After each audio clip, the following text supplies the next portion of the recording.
शंभूदेवाने देऊन टाकला, कारण वचन दिलं होतं हवं ते मान शंभूदेवाने देऊन टाकला. आणि शंभूदेवाने माता पार्वती मंदार पर्वतावरती येऊन राहिले आणि सगळे देव भयभीत झालेले, म्हणजे हा दिसेल त्याला मारायचा ना. सगळे देव लपून बसले होते आणि बरेच दिवस झाल्यानंतर सगळे हळूहळू बाहेर यायला लागले. म्हणजे कुठे गेला त्रिपुरासूर, कुठे बघायला लागले. तेवढ्यात नारद मुनी तिथे आले. नारद मुनी आले. नारद मुनी कसे येतात? नारायण नारायण नारायण. आपल्या इथे येतात ना, मोडतो तांबा पितळ, जुनं घेणार नवीन घेणार. नारद मुनी म्हणजे त्यावेळेचा मोबाईल, त्यावेळेचा मोबाईल. आणि कुठेही गेली तरी फुल रेंज, जिकडे जाते तिकडे रेंज. कारण टॉवर घेऊनच फिरायचे. त्याची शेती म्हणजे टॉवर. काय रेंज आहे. तर नारायण नारद मुनी म्हणतात, अरे देवासारखे देव तुम्ही आणि त्रिपुरासुराने तुम्हाला नकोसं केलं, हाल केलं. म्हणाला तुम्ही असं करा, गणरायाला प्रसन्न करा, त्यांच्याशिवाय तुम्हाला कोण वाचवणार नाही. तेव्हा सगळे देव गणपतीला हाक मारतात. बघा, पार्वती नंदना तुला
रविवार बुधवार शुक्रवार पाहुण्या रावण्याकडे, पण जो तिथी बघत नाही तो अतिथी.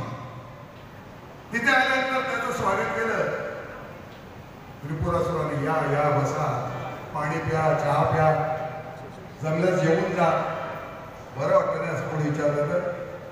त्यातलं काही जर दिलं नाही तरी त्याच्या किती प्रेमळ आहे असं एक मनात येतं. तसं आल्यानंतर ते बसले गणपती आणि विचारलं तुम्ही कोण? त्रिपुरासुराने विचारलं तुम्ही कोण? तेव्हा गणपती म्हणाले मी कलाधर कलाधर कलाधर आहे. मी कलाधर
त्रिपुरासूर खूप झाला.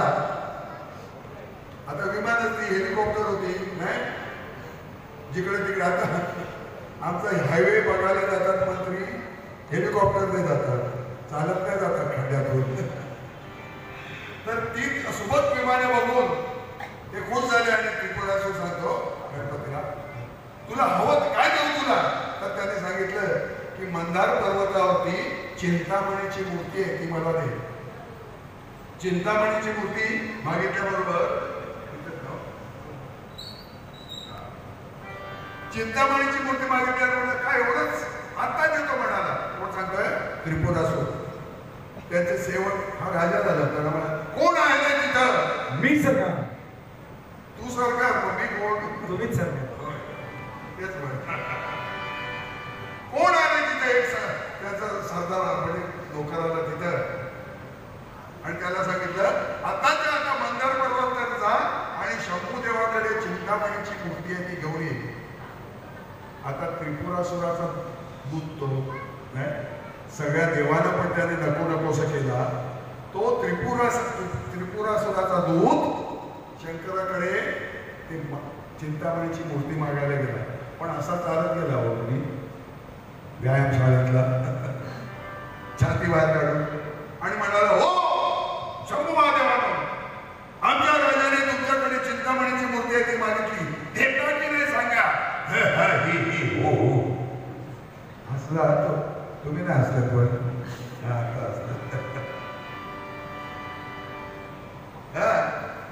देता की नाही सांगा? शंभूदेव म्हणतात अरे तुझा पगार किती तू बोलतोयस किती? सांग तुझ्या राजाला देत नाही म्हणून. परत फिरून आलास तर हातात मोडून देईन का? त्रिपुरासुराचा दूत म्हणतो नुसती बोलली असती तर फ्रॅक्चर करता आली असती. हातात दिल्यानंतर लोक विचारणार जाताना या रे काय तुझ्या हातात? तो काय सांगणार? सांग मोडून दिल्याने